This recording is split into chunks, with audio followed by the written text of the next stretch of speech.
Will you let Speaker Johnson put a Ukraine aid bill on the floor for a vote? Is that a red line for you in terms of his speakership?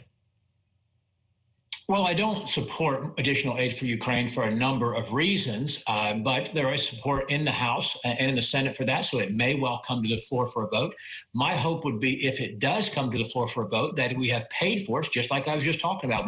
There's going to be current and future supplementals, as they're called, where we borrow more to further exacerbate our debt. It ought to be paid for. It ought to be limited to lethal aid only, and it ought to be combined with a requirement this administration secures our border and defends U.S. citizens before we borrow money to send it overseas to fight or to defend Ukraine's borders. We've got to defend our own borders first.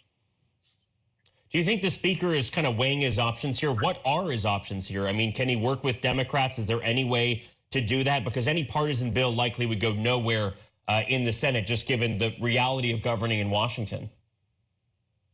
Well, I would hope that Democrats would care about our exploding debt, $35 trillion in debt, a $2 trillion annual deficit. I suspect and fear that you might be correct. I would hope that Democrats would care about our own southern border, where we've got 10 million illegals who've come across with the help of the Biden administration. They say they want border security. Will join us in doing that, and that should be our priority rather than borrowing more money to send it overseas to Ukraine. I want to talk a little bit about your relationship with Speaker Mike Johnson. There's some reporting in recent days that you have sought his endorsement in your reelection race in your primary. Are you seeking, can you clear up once and for all now, are you seeking the speaker's endorsement? Well, obviously, you always want everybody to support you, and you want everybody to be behind your campaign. Speaker Johnson has offered to endorse me, and I said, yeah, I'll be glad to have your endorsement. His office, and he has indicated he's going to do so, so I welcome his endorsement. I'd say, I just want to clarify, though, on that point. You've previously kind of refused to answer that question, and the speaker, I saw some reporting that he had no indication. I don't think that's correct that I've been asked that question before. So you believe that Speaker Johnson will endorse you?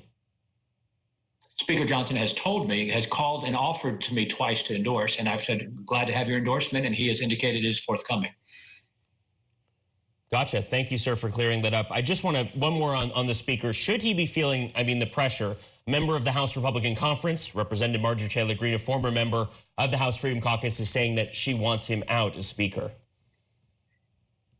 Well, I certainly wouldn't pretend to answer for Ms. Greene. She can answer for herself. There's a reason why she's not in the Freedom Caucus any longer. But I don't think it is a sustainable path for any speaker to pass predominant or primary legislation, major spending legislation with predominantly Democrat votes. I don't think that's a sustainable option. I would hope that no one would file a motion to vacate. I don't think it's the time to do that. After the election, we'll have our annual, or our biannual, I should say, elections for the leadership of the Republican Conference. Hopefully that is for a speaker, because we've got the majority again, and then it'll be up to the conference to decide if he has 218 votes or if anyone's going to challenge that. We could go about this all night, but Congressman Bob Good of Virginia, thank you so much for joining us tonight, the chairman of the House Freedom Caucus. Thanks for being with us. I'll see you on Capitol Hill next week.